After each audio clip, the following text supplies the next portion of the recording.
നമസ്കാരം. ഏവർക്കും എല്ലാ ദിവസവും രാവിലെയുള്ള പ്രീ മാർക്കറ്റ് റിപ്പോർട്ടുകളിലേക്ക് സ്വാഗതം. ഇന്ന് 18 ജൂലൈ 2025 വെള്ളി. ഇന്നലെ നമ്മുടെ മാർക്കറ്റ് നഷ്ടത്തോടുകൂടി വ്യാപാരം അവസാനിപ്പിക്കുന്ന ഒരു കാഴ്ചയാണ് കണ്ടത്. ഫിനാൻഷ്യൽ സ്റ്റോക്കുകളിലും IT സ്റ്റോക്കുകളിലൊക്കെ ഉണ്ടായ ഫോളിനെ തുടർന്നും. അതുകൂടാതെ ഇന്നലെ നമ്മുടെ പോസ്റ്റ് മാർക്കറ്റ് റിപ്പോർട്ടിൽ മെൻഷൻ ചെയ്തിരുന്നു, പ്രധാനമായിട്ടും 6 കാരണങ്ങൾ ഇന്നലെ നമ്മുടെ മാർക്കറ്റിന്റെ വീഴ്ചയിലേക്ക് നയിച്ചവ. ഇതിലെല്ലാം പ്രധാന കാരണം അമേരിക്കൻ പ്രസിഡന്റ് ട്രംപിന്റെ ഭാഗത്ത് നിന്നും ഫെഡ് ചെയർമാൻ ജെറോം പവലിനോട് അദ്ദേഹത്തിന്റെ കസേരയിൽ നിന്നും ഒഴിഞ്ഞു പോകണമെന്ന് ആവശ്യപ്പെടുകയുണ്ടായി. ട്രംപിന്റെ ഭാഗത്ത് നിന്ന് വന്ന സ്റ്റേറ്റ്മെന്റ് മാർക്കറ്റിൽ നിലനിന്നിരുന്ന ഇന്ത്യ US ട്രേഡ് താരിഫുമായി ബന്ധപ്പെട്ട ഡീലുകളിൽ ഉണ്ടായിരുന്ന പോസിറ്റിവിറ്റിയൊക്കെ വൈപ്പ് ഔട്ടാക്കി കളഞ്ഞു. ഫലമായിട്ട് സെൻസെക്സ് ഇന്നലെ 375 പോയിന്റുകളുടെ നഷ്ടത്തോടു കൂടിയിട്ടും നിഫ്റ്റി 100 പോയിന്റുകളുടെ നഷ്ടത്തോടു കൂടിയും വ്യാപാരം അവസാനിപ്പിക്കുന്ന കാഴ്ചയാണ് കണ്ടത്. അതുകൂടാതെ ഇന്ത്യൻ രൂപയും ഇന്നലെ അമേരിക്കൻ ഡോളറിനെതിരെ 13 പൈസയുടെ നഷ്ടം നേരിടുന്നതായിട്ട് അനുഭവപ്പെട്ടു. ഇതിന്റെയൊക്കെ ഫലമായിട്ട് ഇന്നലെ വിദേശ ധനകാര്യ സ്ഥാപനങ്ങൾ 3694.31 കോടി രൂപയുടെ സെല്ലിംഗ് ആണ് ക്യാഷ് മാർക്കറ്റിൽ നടത്തിയത് നമ്മുടെ മാർക്കറ്റില്. തത്സമയം ആഭ്യന്തര ധനകാര്യ സ്ഥാപനങ്ങൾ 2820.77 കോടി രൂപയുടെ ബൈ നടത്തുകയുണ്ടായി. ഇന്നലെ നമ്മുടെ മാർക്കറ്റ് അടയ്ക്കുന്ന സമയത്ത് ഡോ ജോൺസ് ഫ്യൂച്ചർ, യൂറോപ്യൻ മാർക്കറ്റ്സ് ഒക്കെ നഷ്ടത്തോടു കൂടിയായിരുന്നു വ്യാപാരം നടത്തിക്കൊണ്ടിരുന്നത്. എന്നാൽ ഇന്നലെ US മാർക്കറ്റുകളൊക്കെ പുതിയ റെക്കോർഡ് ഹൈ ക്രിയേറ്റ് ചെയ്യുകയുണ്ടായി. ഘട്ടത്തോടു കൂടിയിട്ടാണ് US മാർക്കറ്റുകളും യൂറോപ്യൻ മാർക്കറ്റുകളൊക്കെ അടയ്ക്കുകയുണ്ടായത്. അതിനെക്കുറിച്ചൊക്കെ നമുക്ക് ഈ വീഡിയോയിൽ ഡിസ്കസ് ചെയ്യാം. നിലവിൽ നമ്മുടെ മാർക്കറ്റിൽ നിലനിൽക്കുന്ന ട്രെൻഡ് സൈഡ് വൈസ് ആണെങ്കിൽ കൂടിയിട്ടും നെഗറ്റീവ് ബയാസും ദൃശ്യമാകുന്നുണ്ട്. നമ്മുടെ മാർക്കറ്റിൽ നിലവിൽ ഒരു ഡയറക്ഷൻ കാണുവാനായിട്ട് സാധിക്കുന്നില്ല. ലക്ഷ്യമില്ലാതെയാണ് നിലവിൽ ഇന്ത്യൻ മാർക്കറ്റ് നിലനിൽക്കുന്നത്. ഒന്നെങ്കിൽ മുകളിലേക്കോ അല്ലെങ്കിൽ താഴേക്കോ പോകുവാൻ ഒരു ട്രിഗറിംഗ് പോയിന്റ് നിലവിൽ നമ്മുടെ മാർക്കറ്റിൽ അത്യാവശ്യം തന്നെയാണ്. ഇന്ന് നമ്മുടെ മാർക്കറ്റ് അടച്ചതിന് ശേഷം പ്രധാനപ്പെട്ട കമ്പനികളുടെ റിസൾട്ടുകൾ വരുന്നുണ്ട് Q1. ഒന്നെങ്കിൽ അതൊരു ട്രിഗറിംഗ് പോയിന്റ് ആയിട്ട് മാറാം. ഗ്ലോബലി ആയിട്ട് പ്രത്യേകിച്ച് ട്രിഗറിംഗ് പോയിന്റുകളൊന്നും വരുന്നില്ലെങ്കിൽ കൂടിയിട്ടും US ഇന്ത്യ ട്രേഡ് ഡീൽ നടക്കുകയാണെങ്കിൽ അത് നമ്മുടെ മാർക്കറ്റിനെ സംബന്ധിച്ചിടത്തോളം ഒരു ട്രിഗറിംഗ് പോയിന്റ് ആയിട്ട് മാറാം. നിഫ്റ്റിയെ സംബന്ധിച്ചിടത്തോളം 25,250 എന്ന ലെവൽ അപ്പർ സൈഡിലേക്ക് പ്രധാനപ്പെട്ട ഒരു പോയിന്റ് തന്നെയാണ്. കാരണം നിഫ്റ്റിയുടെ ഷോർട്ട് ടൈം മൂവിംഗ് ആവറേജ് ആയ 20-day EMA നിലനിൽക്കുന്നത് ഈ ലെവലിലാണ്. സോ നിഫ്റ്റിക്ക് ഇനി മുന്നോട്ട് പോകണമെങ്കിൽ 25,250 എന്ന ലെവല് അതിശക്തമായി തന്നെ മറികടക്കേണ്ടതുണ്ട്. അനലിസ്റ്റുകളുടെ അഭിപ്രായ പ്രകാരം നിഫ്റ്റിയെ സംബന്ധിച്ചിടത്തോളം 25,250 എന്ന ലെവൽ അതിശക്തമായി ക്രോസ് ചെയ്ത് അതിനു മുകളിൽ സസ്റ്റെയിൻ ചെയ്യുകയാണെങ്കിൽ 25,500, 25,700 എന്ന ലെവലുകളിലേക്കും നിഫ്റ്റിക്ക് എത്തിച്ചേർന്നേക്കാമെന്നും അഭിപ്രായങ്ങളുണ്ട്. ഇനി അഥവാ ഒരു ഫോൾ ഉണ്ടാവുകയാണെങ്കിൽ 25,000 എന്ന ലെവൽ ക്രൂഷ്യലാണ് സൈക്കോളജിക്കലി. തത്സമയം അവിടെ നിന്നും ഒരു ഫോൾ ഉണ്ടാകുകയാണെങ്കിൽ 24,900 ഇമ്മീഡിയറ്റ് സപ്പോർട്ട് ലെവൽ ആയിരിക്കും. 24,800 എന്ന ലെവൽ ബ്രേക്ക് ചെയ്യുകയാണെങ്കിൽ അവിടെ നിന്നും സെല്ലിംഗ് പ്രഷർ അനുഭവപ്പെട്ടേക്കാമെന്നും പറയപ്പെടുന്നു. ഇന്ന് Q1 റിസൾട്ടുകൾ പ്രഖ്യാപിക്കുന്ന പ്രധാനപ്പെട്ട കമ്പനികൾ നമുക്ക് പരിശോധിക്കാം. HDFC bank, ICICI bank, union bank of India, RBL bank, yes bank, AU small finance bank, Canfin homes, central bank of India, Epack durables, India cements, JK cement, Punjab and Sind bank, Rosari biotech, Reliance power തുടങ്ങിയ കമ്പനികളാണ് ഇന്ന് പ്രധാനമായിട്ടും Q1 റിസൾട്ടുകൾ പ്രസിദ്ധീകരിക്കുന്നത്. So ഈ വീക്കെൻഡിലും പ്രധാനപ്പെട്ട കമ്പനികളുടെയൊക്കെ, അതായത് ശനിയാഴ്ചയൊക്കെ നാളെയൊക്കെ പ്രധാനപ്പെട്ട കമ്പനികളുടെ ഹെവി വെയിറ്റ് സ്റ്റോക്സിന്റെയൊക്കെ Q1 റിസൾട്ടുകൾ വരുന്നുണ്ട്. അതുപോലെ തന്നെ ഇന്ത്യ US ട്രേഡ് ഡീലുമായി ബന്ധപ്പെട്ട അനിശ്ചിതത്വങ്ങൾ നിലനിൽക്കുന്നുണ്ട്. ഓവർനൈറ്റ് പൊസിഷൻസ് ഒക്കെ ക്യാരി ഫോർവേഡ് ചെയ്യുന്നവർ പ്രത്യേകം ശ്രദ്ധിക്കുക.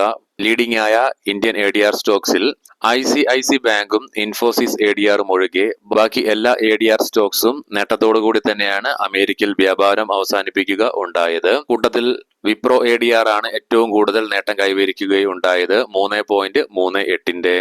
കാരണം വിപ്രോയുടെ റിസൾട്ടുകൾ ഇന്നലെ നമ്മുടെ മാർക്കറ്റ് അടച്ചതിന് ശേഷം Q1 റിസൾട്ടുകൾ പ്രഖ്യാപിക്കുകയുണ്ടായി. അതിന്റെ പ്രതിഫലനമാണ് US കണ്ടത്. സോ ഇന്ന് വിപ്രോയും നമ്മുടെ മാർക്കറ്റിൽ ഫോക്കസ്ഡ് ആയ ഒരു സ്റ്റോക്ക് തന്നെയാണ്. ഇനി നമുക്ക് ഗ്ലോബൽ മാർക്കറ്റുകൾ പരിശോധിക്കാം. ഇന്നലെ നമ്മുടെ മാർക്കറ്റ് ക്ലോസ് ചെയ്യുമ്പോൾ ഡോ ജോൺസ് ഫ്യൂച്ചർ നെഗറ്റീവിലായിരുന്നെങ്കിൽ കൂടിയിട്ടും US മാർക്കറ്റിൽ ഇന്നലെ S&P 500ഉം നാസ്ഡാക്ക് ഒക്കെ fresh record all time high create ചെയ്യുകയുണ്ടായി. തന്മൂലം ഇന്നലെ US മാർക്കറ്റിന് നേട്ടത്തോടു കൂടി തന്നെ വ്യാപാരം അവസാനിപ്പിക്കുവാനായിട്ട് സാധിച്ചു. ഡോ ജോൺസ് ഫ്യൂച്ചർ നിലവില് 280 പോയിന്റുകളുടെ നേട്ടത്തോടു കൂടിയിട്ടാണ് വ്യാപാരം തുടരുന്നത്. ഇന്നലെ US മാർക്കറ്റിന്റെ നേട്ടത്തിലേക്ക് പ്രധാനമായിട്ടും സഹായിച്ചത് യുണൈറ്റഡ് എയർലൈൻസിന്റെയും പെപ്സിക്കോയുടെയൊക്കെ ക്വാർട്ടർ ഏർണിംഗ്സിൽ വന്ന റോബസ്റ്റായ റിസൾട്ടുകൾ തന്നെയാണ്. US മാർക്കറ്റിനെ ഇന്നലെ സഹായിച്ച മറ്റൊരു ഘടകം ജൂൺ മാസത്തെ റീറ്റെയിൽ സെയിൽസ് ഡാറ്റ ഇന്നലെ റിലീസ് ചെയ്യുകയുണ്ടായി. എക്സ്പെക്ട് ചെയ്തിരുന്നതിനേക്കാളും ബെറ്റർ ആയ റീറ്റെയിൽ സെയിൽസ് ഡാറ്റ വന്നതുകൊണ്ട് തന്നെ മാർക്കറ്റിന് സഹായകമായി. ഇന്നലെ നമ്മുടെ മാർക്കറ്റ് അടയ്ക്കുന്നോടം വരെ യൂറോപ്യൻ മാർക്കറ്റ്സ് 3 നഷ്ടത്തിലായിരുന്നെങ്കിൽ കൂടിയിട്ടും അവസാന നിമിഷം യൂറോപ്യൻ മാർക്കറ്റിൽ റാലി ദൃശ്യമായി. സോ അതിന്റെ ഫലമായിട്ട് 3 യൂറോപ്യൻ മാർക്കറ്റ്സും നേട്ടത്തോടു കൂടി തന്നെ വ്യാപാരം അവസാനിപ്പിക്കുവാനായിട്ട് സാധിച്ചു. ഗിഫ്റ്റ് നിഫ്റ്റിയുടെ നിലവിലെ ഇൻഡിക്കേഷൻ പ്രകാരം ഫ്ലാറ്റ് അല്ലെങ്കിൽ പോസിറ്റീവായ ഒരു ഓപ്പണിംഗ് ആണ് നമ്മുടെ മാർക്കറ്റിൽ ഇന്ന് എക്സ്പെക്ട് ചെയ്യുന്നത്. കൊമോഡിറ്റിയിലേക്ക് വന്നു കഴിയുമ്പോൾ ബ്രെന്റ് ക്രൂഡിന്റെയും ക്രൂഡ് ഓയിലിന്റെയും വിലയില് 1.5% ഉയർച്ചയാണ് നിലവിൽ അനുഭവപ്പെടുന്നത്. ഗോൾഡിൽ തത്സമയം നേരിയ ഇടിവും ദൃശ്യമാകുന്നുണ്ട്. ഇനി നമുക്ക് നിഫ്റ്റിയുടെയും ബാങ്ക് നിഫ്റ്റിയുടെയും ടെക്നിക്കൽസിലേക്ക് സ്പെസിഫിക് ആയിട്ട് പ്രവേശിക്കാം. നിഫ്റ്റിയെ സംബന്ധിച്ചിടത്തോളം പുതിയ വീക്കിലി എക്സ്പയറിലേക്ക് എൻ്റർ ആവുകയാണ് 4ാമത്തെ ആഴ്ചയിൽ ഈ മാസത്തെ. ഇന്നും തിങ്കളാഴ്ചയൊക്കെ ആയിട്ട് പുതിയ പൊസിഷൻസ് ഒക്കെ ക്രിയേറ്റ് ചെയ്യപ്പെടും. എന്നിരുന്നാൽ കൂടിയും ഇന്നലത്തെ നില വെച്ചിട്ട് അടുത്ത ആഴ്ചത്തേക്കുള്ള നിഫ്റ്റിയുടെ PCR 0.7 ആയിട്ടാണ് നിലനിൽക്കുന്നത്. മാക്സ് പെയിൻ 25,200 എന്ന ലെവലിലും.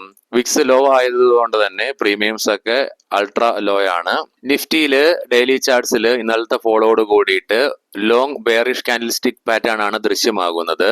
വീക്കിലി ഓപ്ഷൻസ് ഡാറ്റ പ്രകാരം 25,200 എന്ന സ്ട്രൈക്കിലാണ് ഏറ്റവും കൂടുതൽ ഓപ്പൺ ഇൻട്രസ്റ്റ് കാണുവാനായിട്ട് സാധിക്കുന്നത്. അതേ സ്ട്രൈക്കിൽ തന്നെയാണ് ഏറ്റവും കൂടുതൽ കോൾ റൈറ്റിംഗും ദൃശ്യമാകുന്നത്. പുട്ട് സൈഡിലേക്കും 25,200 എന്ന സ്ട്രൈക്കിൽ തന്നെയാണ് ഏറ്റവും കൂടുതൽ ഓപ്പൺ ഇൻട്രസ്റ്റ് ദൃശ്യമാകുന്നതെങ്കിലും 24,900 എന്ന സ്ട്രൈക്കിലാണ് പുട്ട് റൈറ്റിംഗ് ഏറ്റവും കൂടുതൽ ദൃശ്യമാകുന്നത്. ബാങ്ക് നിഫ്റ്റിയുടെ PCR 0.79 കുറഞ്ഞിട്ടുണ്ട്. മാക്സ് പെയിൻ 56,900 എന്ന ലെവലിലേക്കും മാറിയിട്ടുണ്ട്. ബാങ്ക് നിഫ്റ്റിയിലും ഡെയിലി ചാർട്ട്സിൽ long bearish candle stick pattern ആണ് ദൃശ്യമാകുന്നത്. ബാങ്ക് നിഫ്റ്റി നിലവില് ഷോർട്ട് ടൈം മൂവിംഗ് ആവറേജ് ആയ 10-day EMAയുടെ താഴെയായിട്ടാണ് വ്യാപാരം ഇന്നലെ അവസാനിപ്പിക്കുക ഉണ്ടായത്. മന്ത്ലി ഓപ്ഷൻസ് ഡാറ്റ പ്രകാരം 57,000 എന്ന സ്ട്രൈക്കിലാണ് കോൾ സൈഡിൽ ഏറ്റവും കൂടുതൽ ഓപ്പൺ ഇൻട്രസ്റ്റ് കാണുവാനായിട്ട് സാധിക്കുന്നത്. തത്സമയം അതേ സ്ട്രൈക്കിൽ തന്നെയാണ് ഏറ്റവും കൂടുതൽ റൈറ്റിംഗും ദൃശ്യമാകുന്നത്. പുട്ട് സൈഡിൽ 56,000 എന്ന സ്ട്രൈക്കിൽ ഏറ്റവും കൂടുതൽ ഓപ്പൺ ഇൻട്രസ്റ്റ് ദൃശ്യമാകുന്നു. അതേ സ്ട്രൈക്കിൽ തന്നെയാണ് ഏറ്റവും കൂടുതൽ പുട്ട് റൈറ്റിംഗും ദൃശ്യമാകുന്നത്. ഇനി നമുക്ക് ഇന്നത്തെ പ്രധാനപ്പെട്ട സ്റ്റോക്കിംഗ് ന്യൂസുകളിലേക്ക് പ്രവേശിക്കാം. മുൻകൂട്ടി ഓർമ്മിപ്പിച്ചു കൊള്ളട്ടെ, ഇതൊരു ബൈ ഓർ സെൽ റെക്കമെൻഡേഷൻ അല്ല. AWL agri business Adani group സ്റ്റോക്കിൽ ഉണ്ടായിരുന്ന 20% സ്റ്റേക്ക് വിൽമറിന് 7,150 കോടി രൂപയ്ക്ക് വിൽക്കുവാണെന്നുള്ള വാർത്തകൾ. പ്രൈസ് ഫിക്സ് ചെയ്തിരിക്കുന്നത് 275 രൂപ പെർ ഷെയർ എന്ന നിലയിലാണ്. ഹഡ്കോ പ്രൈവറ്റ് പ്ലേസ്മെന്റ് വഴി നോൺ കൺവെർട്ടിബിൾ ഡിബെഞ്ചേഴ്സ് വഴി 3,000 കോടി രൂപ ഫണ്ട് റേസ് ചെയ്യുവാൻ ബോർഡ് അപ്രൂവൽ നൽകി എന്നുള്ള വാർത്തകൾ വരുന്നുണ്ട്.